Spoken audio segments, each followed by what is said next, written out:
তো নতুন সরকার আসতেই কিন্তু একটা নতুন ধামাকা দিয়ে দিল বলতে গেলে, যেটা মমতা ব্যানার্জির সরকারের অনেক আগে করার দরকার ছিল, কিন্তু চাপে পড়ে হয়তো এসএসসি সেটা এতদিন করেনি।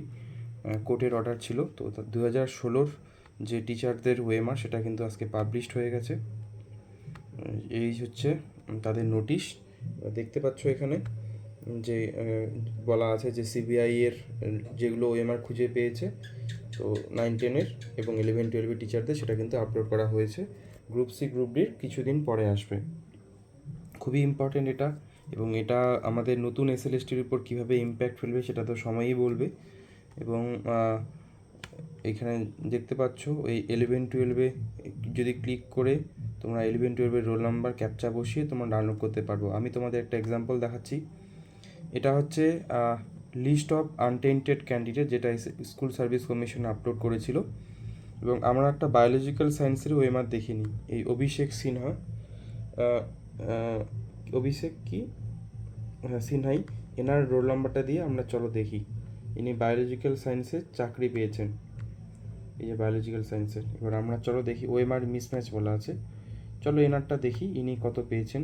এই আমি রোল নাম্বারটা পেস্ট করলাম এবং ক্যাপচাটা দিয়ে দিই, DS0W3।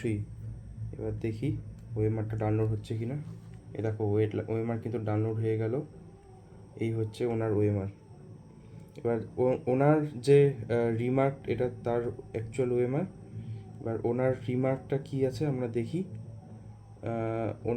ওনার ওএমআরের রিমার্কটা ছিল ওএমআর মিসম্যাচ। আচ্ছা, এটা মিসম্যাচ ক্যাটাগরির একটা ওএমআর দেখলাম। চলো আর কোনো আমরা ওএমআর দেখি বায়োলজিক্যাল সায়েন্সের। এই যে অজয় পাখিরা, এনার ওএমআরটা আমরা দেখি। ইন্টারেস্টিং হবে আই থিঙ্ক এটা। ওএমআরটা আমরা দেখি, এখানে গিয়ে আমরা আবার কপি পেস্ট করে দিব।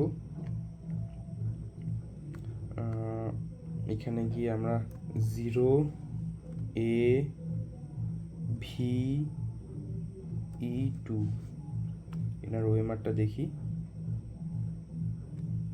এই ডাউনলোড হয়ে গেল ওএমআরটা। এই যে এই দেখতে পাচ্ছ, উনি ক্লাস 11-12-এ চাকরি পেয়েছেন এবং তার কত সুন্দর 1 2 3 4 5 6 7 8 9 10 11 12 13 14 15 16 17 তিনি 17টা গোল্লা করে তিনি ক্লাস 11-12-এ চাকরি পেয়েছেন। তো নতুন সরকার আসতেই কিন্তু নতুন ধামাকা আমাদের হয়ে গেল, ঠিক আছে, সত্যি কথা বলতে গেলে।